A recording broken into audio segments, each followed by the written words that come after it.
All right, everyone. You know who it is.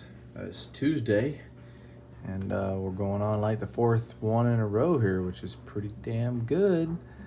So, tip of the day. Tuesday tip of the day. What do we got? Let's see. Learn how to do a proper jiggle test. You got to learn your pin states. And the way you learn your pin state is a proper jiggle test. This is advice that I could take for myself as well.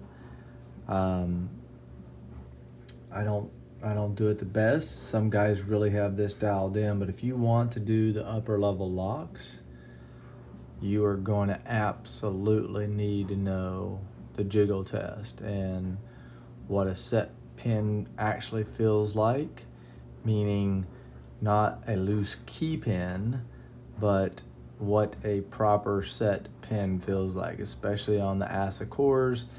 The key pin will be loose. It'll push up and touch a stiff driver pin that is stuck in the counter mill, and it won't even move at all. It'll just be tight like hell.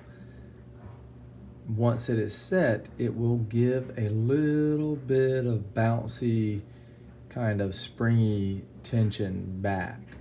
So perfect that jiggle test early on, and you will set yourself up for success later. And again, this is stuff that I need to learn as well. I need to perfect my jiggle test and really start honing in on pin state. If you are a beginner, a couple beginner tips on pin state. Purposely overset a pin so you know what it feels like. So there you go. All right, guys, aloha.